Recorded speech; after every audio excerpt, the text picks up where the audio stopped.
The Tao of Self-Confidence, episode 415. Welcome to the Tao of Self-Confidence, where I share stories of amazing women who have discovered their inner journey to self-confidence. Visit our website at thetaoofselfconfidence.com. Your inner journey to self-confidence awaits. Well, hello, friend. Welcome to the Tao of Self-Confidence, where I share stories of amazing women who have discovered their inner journey to self-confidence. I'm your host today, Sheena Yap Chan, and today I have a phenomenal lady on the show today. She is a Chairmom and Chief Creative Officer of Dentsu Jayme Syfu, and I'm just really excited to have her on today to share her story with us on self-confidence. So without further ado, I'm going to introduce you to Merlee Jayme. Merlee, how are you today? Maybe you can fill in a little bit more about yourself to our listeners. Hi, Sheena. I'm Merlee Jayme, and I am the chair mom. They call me the chair mom. It's probably the only title, very unique title in the world. So whenever I have speaking engagements around the world and I say chair mom, everybody would look at me like, why? It's something that reminds me of my role at work and at home. At work, I'm like the mom of everyone there. So I take care of the careers of everyone around me, making sure that they're on the right path in terms of what they want to be in advertising and to move up. While at home, I have 4 daughters. So I try my best to become a very good role model to them. And I run from my meetings to the school. So I'm also part of the usual parent-teacher thing. So it's sort of like a title that reminds me of my 2 lives. So that's basically it. Awesome. Well, thanks for sharing that. And Merlee, what's your cultural background? I'm a Filipino, and I'm very much, I've worked all my life in the Philippines, but I have a lot of roles all around the world. But I'm here, I work because, having 4 girls, I literally am hands-on on raising my daughters. So I've never had the chance to accept any regional background. But I'm Filipino, and I'm very much a Roman Catholic, if that is something, because I probably discuss it later on, what the effect of that to my work. Thanks for sharing that. And what would be your favorite self-confidence quote? It's one of my very own. I didn't get anyone's quote, but it's really follow your instinct. It's every woman's greatest special power. Especially, I'm a mom, and you know how moms have instincts. That's very natural to all of us. So that's it. And if I follow it, I know it's something to do with something good and have a good feeling about it. So that's really it. Thanks for sharing that. And I really like that quote. I love when guests come here and they create their own quotes. I think it's great. And especially, when it comes to following your instincts or intuition, especially growing up as Asian women, we're never told to follow our instincts. It's more like go to school, get a job, get married, and just follow what everyone else does. So I think, a great lesson to learn is just learn to follow your intuition. Even if it doesn't look like it's going in the right path, just follow it anyways. It's giving you a sign for a reason. So thanks for sharing that. And in your own words, how do you define self-confidence?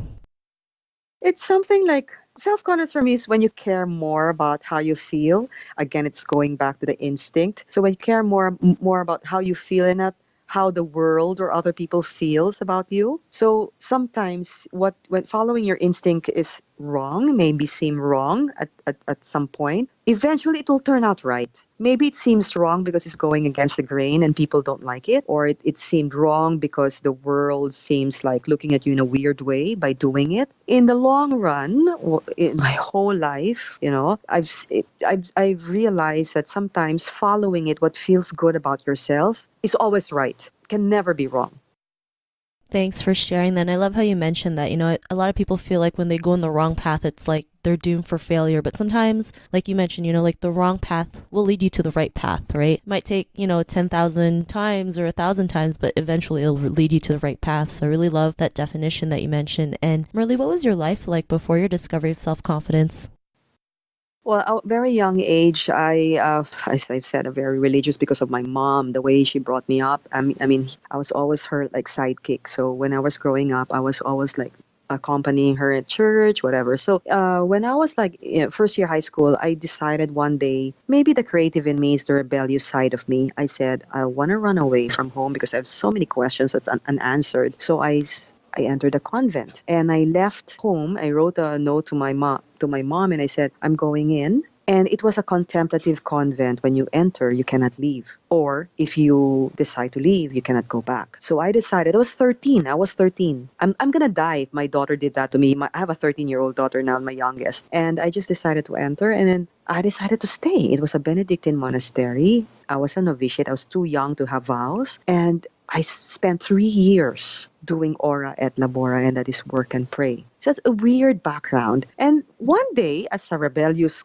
girl I just told the Mother Superior, I'm done. I was 16. I want to go home. And they let me because I don't have vows. When I got out, a year passed. I was able to go back to school.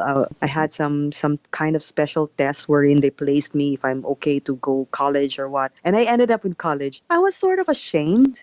I was embarrassed of that part of my life. It wasn't normal. People were talking about their high school classmates and their lives, and it seemed exciting. I missed that because I was in a convent taking care of goats and horses and planting in the fields. So I sort of embarrassed to really reveal that part of my life. And I felt a little bit insecure of that past because I didn't have a high school life. I couldn't keep up with the stories and how they would talk about their high school exciting things, boys, whatever. I couldn't. And I didn't want to tell them about that life because I'm going to end up like a goody two shoes. And I don't want to show them I'm goody. And it seemed uncool. So I kept it. And I really I want to show them that I could break rules. I want to be like them. I want to be bad. Because I really wanted to be accepted, just like any kid. And I kept that. So that was me before discovering self-confidence. Thanks for sharing that. And sometimes we're so afraid of our past that people would judge us, right? Especially living in the Philippines, a lot of people like to talk. And, sometimes, like you mentioned, we get ashamed. We want to be a part of the crowd because we feel like we can't be our own person. And, that's something that we all go through, right? Whether it's being in a convent or doing something else. But what was that one point in your life when you realized, you didn't have to be ashamed of your past and you can go on and do amazing things and be the person that you are today? What was that aha moment? Well, because it was a very, very well-kept secret of mine, so I'm creative. So I went through college, I graduated and everything. I got into a creative industry, which is advertising, and it was a very stressful life. I mean, you have your product is to think of ideas 24/7, and it's not easy to keep your mind working like that, to have fresh ideas, the competition amongst yourselves, the backstabbing, the political, the politics of it. You will not survive it if you don't have anything to hold on to. You don't have beliefs. And somehow, my background in that convent years ago was helping me, like clearing my thoughts. I was able to meditate. I was able to clear my thoughts of useless things. I was able to focus on briefs like nobody else. When you're creative, your mind is sometimes very chaotic. Mine, I could discipline it like very well.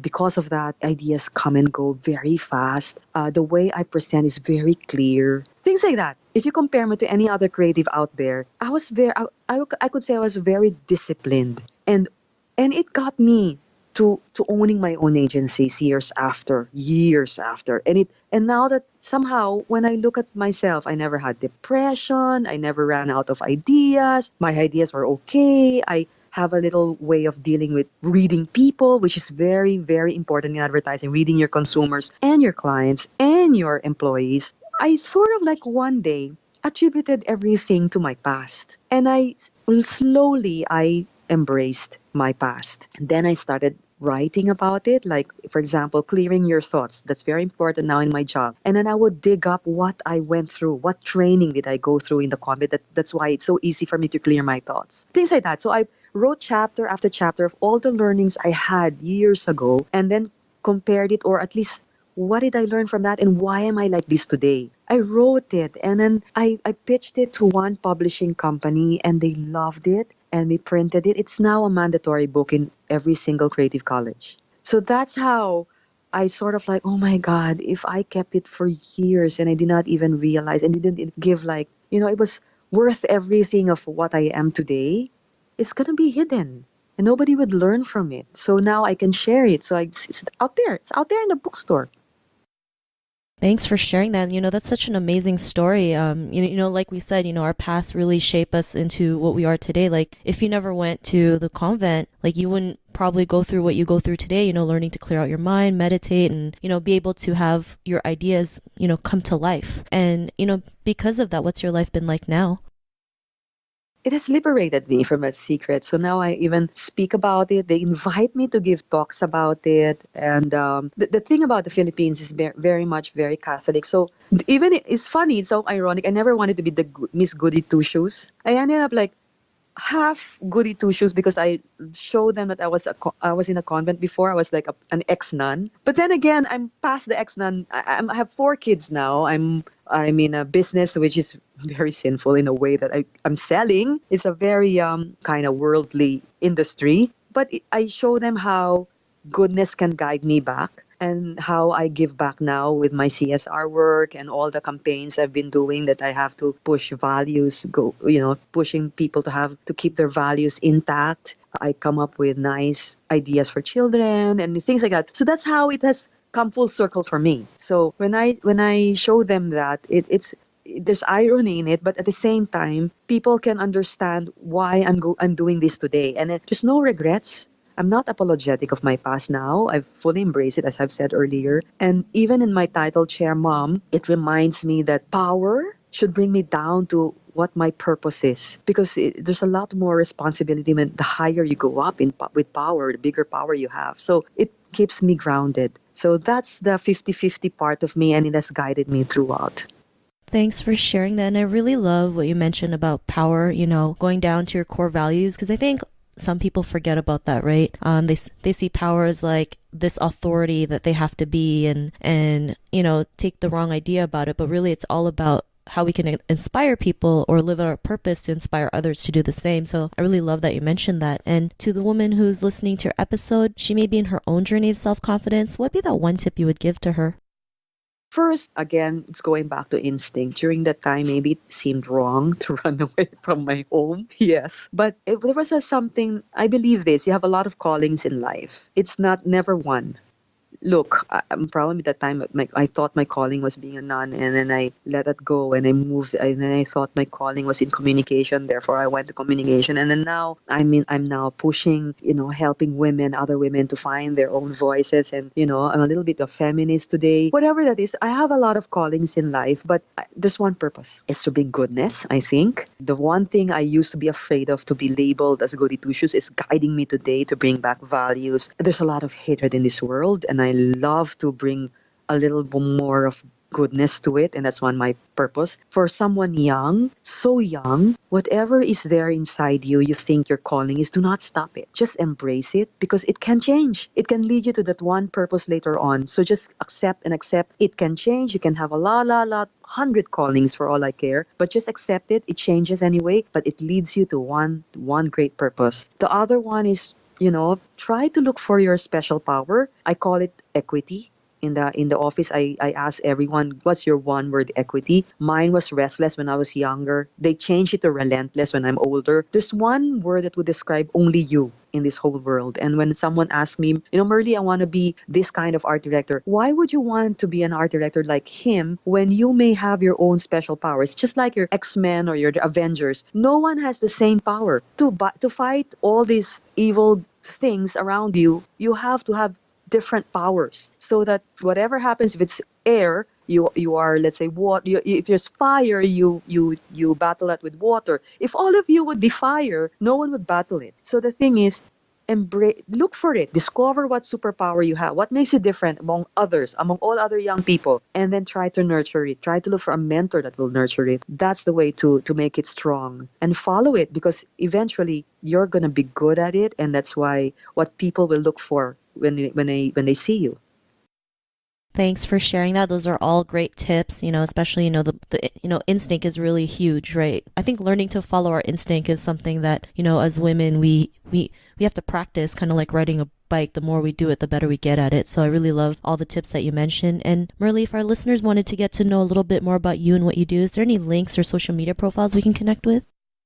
You can check out all our work on our site, DentsuJaymeSyfu.com. You will see all our kinds of work. We even have we have a new one that's called sistergood.com. Sistergood is something that we are pushing for women at work. This is all about an insight that sometimes more than men pushing us down to lead, to go up the corporate ladder, it's actually other women who's pushing us down. So in the office, I try my best to push every single woman to be like a support partner for everyone. It's like some of the women are babysitting other children so that they could bring their kids to work. Some people would, some are single parents, you know. So we help out each other. Some are mentoring each other. So we launched that in the Women's International Day. Actually, more of the Women's International Month. It's called Sisterhood. So all of that will be in our site if you want to check it out. Awesome. Well, thanks for sharing that. And to our listeners, if you want to connect with Merlee, you can head on over to the taoofselfconfidence.com and search for Merlee's name. Her show notes will pop up along with everything else we talked about. And I just want to thank Merlee for taking the time to share her story and tips with us on self-confidence. So thank you so much. Thanks, Sheena. Thanks for this call. Not a problem. It was great having you on the show. And to our listeners, be on the lookout for another new episode of another amazing woman's journey to self-confidence. And we'll talk to you soon. Bye for now. Thanks. Bye. Thank you for tuning in to another amazing episode of the Tao of Self-Confidence. Want to learn how you can use podcasting to market your business? Download your free report by visiting our website at thetaoofselfconfidence.com. Your inner journey to self-confidence awaits.